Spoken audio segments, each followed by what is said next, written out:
अस्सलाम वालेकुम। आगे से हमने जो पिछली अपनी वीडियो में मैंने देखा था कि हमारे पास आर्टिफिशियल इंटेलिजेंस है क्या, उसके गोल्स क्या हैं, उनकी एप्लीकेशंस क्या हैं, ठीक है, हम उनको क्यों यूज़ करते हैं। अब हम इनके बात करेंगे कि हमारे पास आर्टिफिशियल इंटेलिजेंस के ब्रांचेस कौन सी हैं। First of all expert system, robotics, machine learning, neural network, physiologic, natural language process. अब हम इनको एक एक करके देखेंगे कि हमारे पास ये ब्रांचेस का क्या मकसद है, आर्टिफिशियल इंटेलिजेंस में क्या है हमारे पास, ठीक है। सबसे पहले हमारे पास है expert system. Expert system is an artificial intelligence system that learn and imitates a human being's decision making ability। ठीक है, हमारे पास जो एक्सपर्ट सिस्टम है ये बेसिकली एक ऐसी ब्रांच है जो कि ह्यूमंस की तरह की एबिलिटी, मतलब कि उनके डिसीजन लेने की, सीखने की, सोचने की एबिलिटी जो है, ये कि वो हमारे पास जो मशीन्स हैं वो ह्यूमंस की तरह काम करें। इसीलिए एक्सपर्ट सिस्टम बनाना बहुत ज़रूरी है। Expert systems do not use conventional programming to solve complex problems, but instead use logical notation to achieve such an aim. ठीक है, हमारे पास एक्सपर्ट सिस्टम जो है वो ऐसे कोई भी प्रोग्रामिंग को यूज़ नहीं करते कि अपने वो प्रोग्राम्स को, प्रॉब्लम्स को सॉल्व कर सकें। ये वो मतलब कि लॉजिकल नोटेशंस का इस्तेमाल करते हैं, वो लॉजिकली सोचते हैं, लॉजिकली ऐसी थिंकिंग मशीन्स के अंदर डालते हैं ताकि हमारा जो सिस्टम वो एक्सपर्ट हो सके। It is mainly used in the medical field to operate medical facilities and detect virus infection। मतलब कि इसका मेनली क्या है, ये हमारे पास मेडिकल फील्ड के अंदर इस्तेमाल किया जाता है ताकि हम मेडिकली, मतलब कि मेडिकली ट्रीटमेंट के लिए, उनके वायरस के डिटेक्शन के लिए हम ये एक्सपर्ट सिस्टम को इस्तेमाल करते हैं। It also be used in banking sector for loan investment analysis.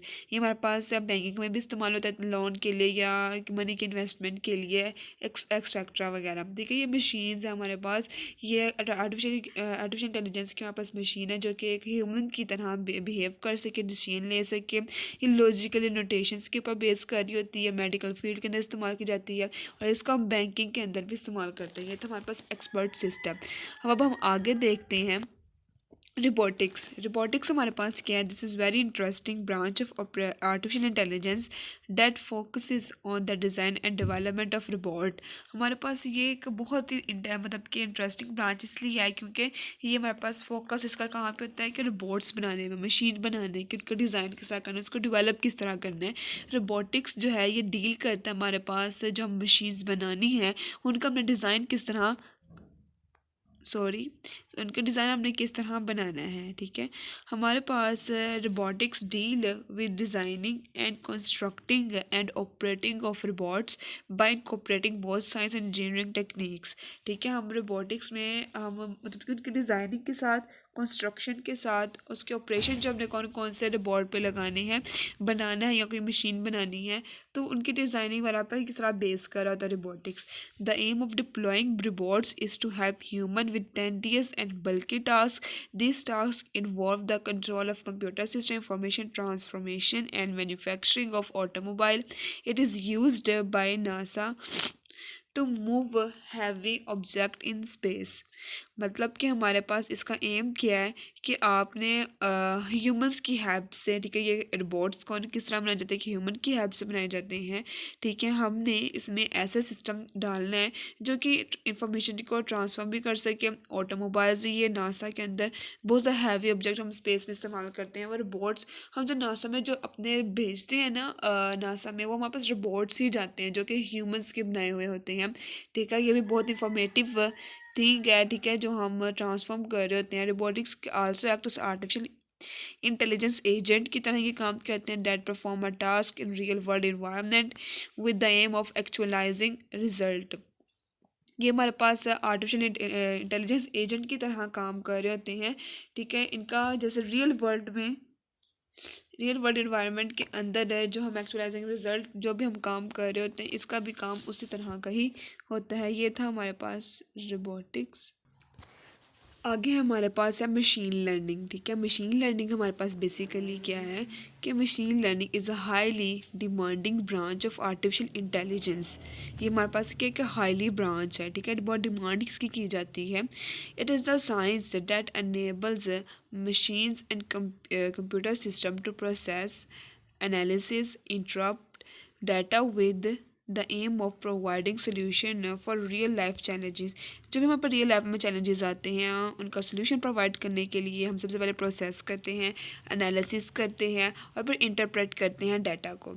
हमें मशीन्स की तरह ये मशीन्स के थ्रू करते हैं। ठीक है, computer system can learn take action on their own due to the level of sufficient data provided through machine learning। Machine learning के थ्रू हम क्या करते हैं, कंप्यूटर सिस्टम को पहले हम लर्न करते हैं, कंप्यूटर सिस्टम जो हमारे पास है वो लर्न करते हैं, सीखते हैं, फिर उसके लिए एक्शन लेते हैं जिस चीज़ के लिए उसको ज़रूरत है, जिसकी उसने डिमांड की थी उसके according.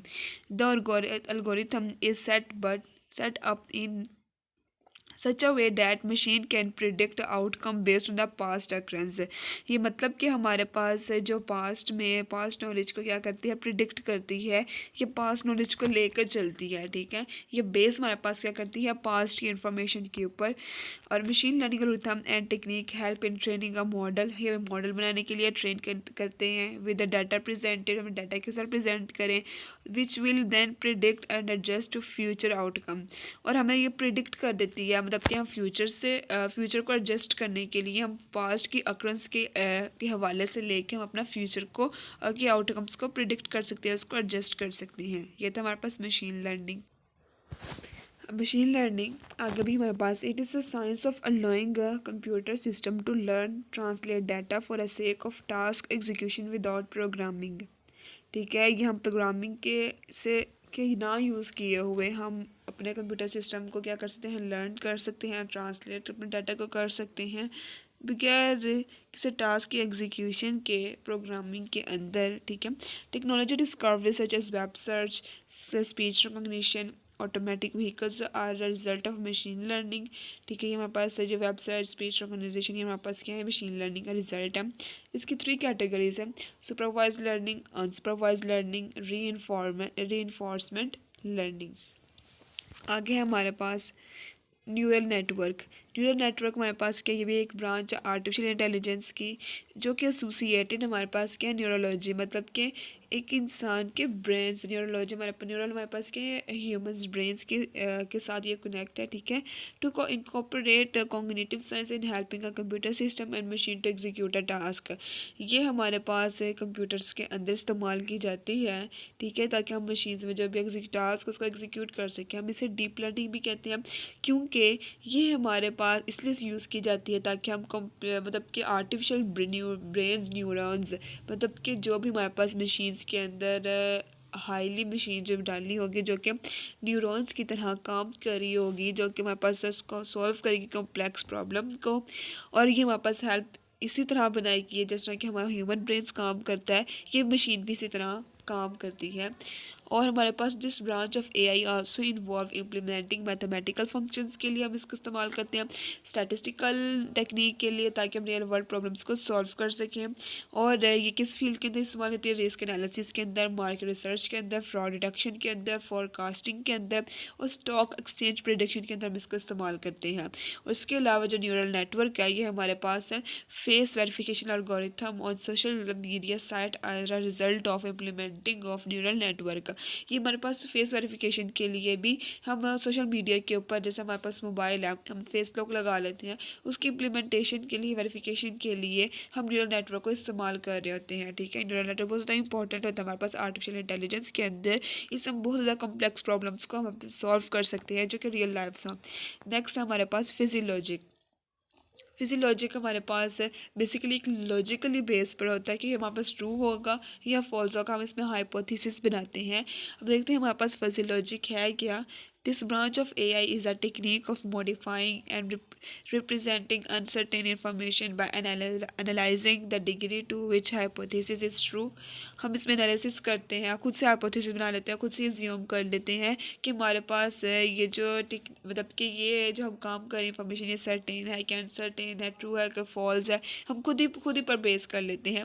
Fuzzy logic help to offer a certain level of reasoning flexibility when faced with the uncertainty. जब हमको मुश्किलात फेस आती हैं तो हम फिजियोलॉजी का इस्तेमाल करते हैं कि जब हमारे पास कोई ना कोई रीज़न हो ना कोई लॉजिक हो तो हमें खुद सही एज्यूम करना पड़ता है. अगर ये ऐसा होगा तो हम इसको ऐसे कर लेंगे logically.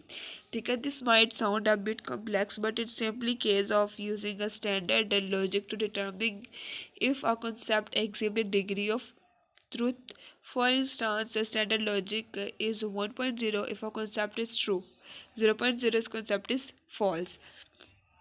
There are cases where a concept can either be partially true or partially false. Just as humans face dilemmas in their day-to-day activities, a computer system can made to experience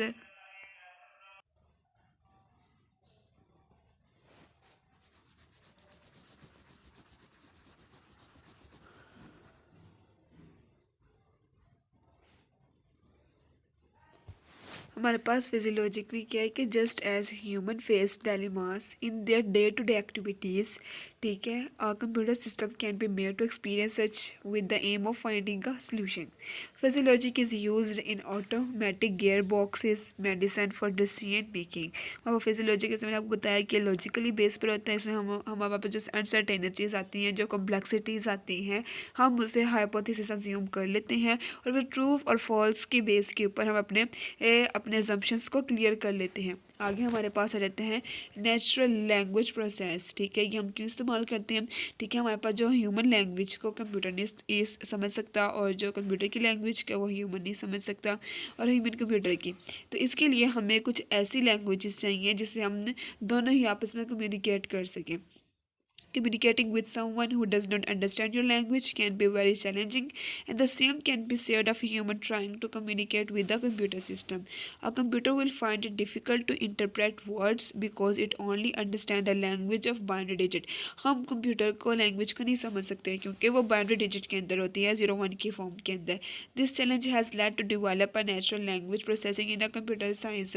जिसके लिए हमें ज़रूरत पड़ी कि हम natural language को develop कर सकें, बनाएं. ठीक है, this is simply the process of making a computer system and machine to understand basic human interaction. ये इसलिए बनाई गई ताकि हमारे पास कंप्यूटर और मशीन का इंटरेक्शन हो सके. अच्छा, हमारे पास this is the simply the process of making a computer system and machine to understand the human instruction. क्योंकि ह्यूमन और मशीन दोनों में आपस में इंट्रैक्शन हो सके. This process involving a machine receiving human sound from interaction converting it to the text from them so that it can easily read or understood. These texts are then converted to component by the computer system that will make it understand the intention of human. मतलब कि ये है कि हमारे पास machine language मतलब कि जब ह्यूमन साउंड रिसीव करे तो उसको उसके टेक्स्ट के मुताबिक कन्वर्ट करे ताकि वो रीड और इजीली अंडरस्टैंड कर सके. और जब ह्यूमन पढ़ना चाहे तो वो उसके टेक्स्ट के मुताबिक उसको कन्वर्ट कर दे. तो ये न्यूरल लैंग्वेज प्रोसेसिंग का यही काम था. ये हमारे पास क्या है, ब्रांचेज हैं. Thank you for watching. Next video में मिलते हैं. अल्लाह हाफिज़.